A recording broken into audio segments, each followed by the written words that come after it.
చూడండి, ఇప్పుడు నేను ఆనపకాయ జ్యూస్ చేస్తాను. చూడండి, ఆనపకాయ ముక్కలన్నీ ఇలా కట్ చేసి పెట్టేసుకున్నాను. జ్యూస్ చేయడానికి అల్లం ముక్క, నిమ్మకాయ ముక్కలు, జ్యూస్లో కొన్ని మిరియాలు. ఈ జ్యూస్ చాలా మంచిది అన్నమాట. బీపీ, షుగర్, కొలెస్ట్రాల్, స్టమక్ మనకి పోవాలన్నా కూడా ఈ జ్యూస్ తాగితే స్టమక్ ఉన్న వాళ్ళకి స్టమక్ ఫ్లాట్ అయిపోతుంది అన్నమాట. వారంలో 2 సార్లు ఆనపకాయ జ్యూస్ తాగండి, హెల్తీగా ఉండండి.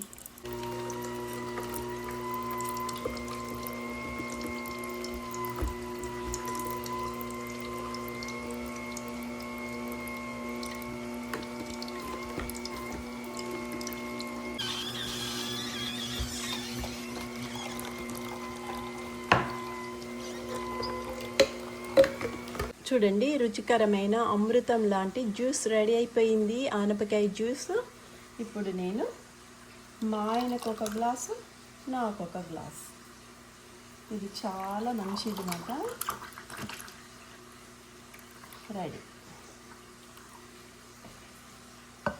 చూడండి, ఇవి రాత్రి నానబెట్టుకున్న చియా సీడ్స్.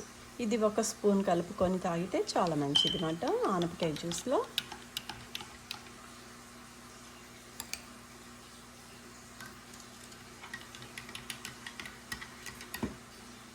అక్షయ్ నాన్నగారిని పిలు.